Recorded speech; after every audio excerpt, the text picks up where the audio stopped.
Vous êtes-vous déjà demandé comment on est passé de perles enfilées sur une ficelle à des machines capables de littéralement penser?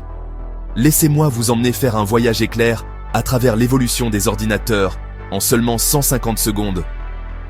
Tout commence il y a près de 5000 ans dans la Chine ancienne, avec le modeste boulier.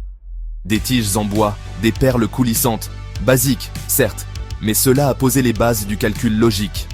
Avançons rapidement jusqu'aux années 1940. Voici l'ENIAC, une machine massive, de la taille d'une pièce, alimentée par des tubes à vide, bruyante, chaude et nécessitant un entretien constant, mais capable de calculer des trajectoires d'artillerie en quelques secondes.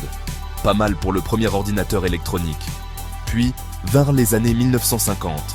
Les tubes à vide, dehors. Les transistors, dedans.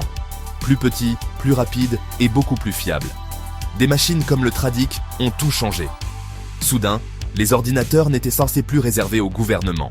Les industries ont commencé à s'y intéresser. Dans les années 1960, les circuits sont devenus intégrés. Littéralement. C'est la troisième génération, les mini-ordinateurs.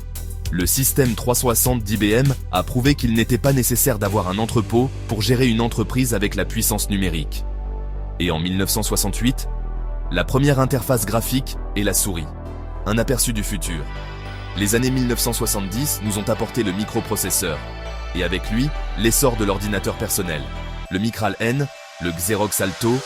Désormais, les ordinateurs avaient des écrans, des icônes, et étaient suffisamment petits et abordables pour les foyers. Et aujourd'hui, nous sommes en plein dans l'ère de l'intelligence artificielle.